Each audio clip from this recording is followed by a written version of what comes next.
তো হ্যালো, আসসালামু আলাইকুম ভিউয়ার্স। আপনারা সকলে কেমন আছেন? আশা করি আপনারা সকলে ভালো আছেন। তো থাম্বনেল দেখে অবশ্যই বুঝে গেছেন আজকের ভিডিওটি কিসের হতে চলেছে। তো চলুন আর কথা না বলে আজকের ভিডিওটি শুরু করে দেওয়া যাক। তার আগে অবশ্যই চ্যানেলটি সাবস্ক্রাইব করে বেল আইকনটি চালু করে দেবেন। আমরা আজকে চলে আসছি সবুজে ঘেরা পাহাড়ের ভিতরে বিশাল একটি ড্রাগন ফলের বাগানে। বাগানটি বিশাল বড় এবং এখানে বাগান অনুযায়ী পর্যাপ্ত পরিমাণে ড্রাগন ফল সংরক্ষণ করা যায়। আমরা মালিকের সাথে দেখা করতে চেয়েছি, কিন্তু দুর্ভাগ্যক্রমে মালিক নাকি অসুস্থ, এখানে নেই। তাই এই বাগানে যারা দেখাশোনা করে বা কর্মচারী, তাদের সাথে কথা বললাম। তারা বলল কিছুদিন আগে এখান থেকে নাকি ফলগুলি উঠিয়ে সংরক্ষণ করে বিক্রি করে দেওয়া হয়েছে।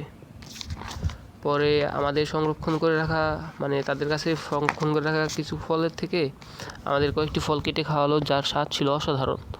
এই ড্রাগন ফল নাকি রক্ত তৈরিতে সাহায্য করে, তাই আপনারা বেশি বেশি ড্রাগন ফল খাবেন।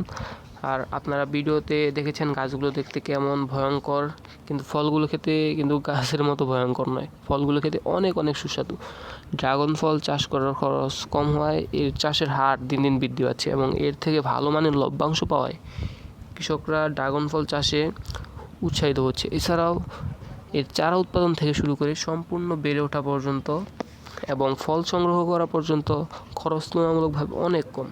তাই কৃষকরা বর্তমানে ড্রাগন ফল চাষের দিকে অধিক পরিমাণে ঝুঁকেছে, কারণ সঠিক পদ্ধতি অবলম্বন করে এই ড্রাগন ফল চাষের মাধ্যমে অধিক পরিমাণ লাভবান হওয়া যায়। তো আজকের ভিডিও এই পর্যন্তই। আল্লাহ হাফিজ।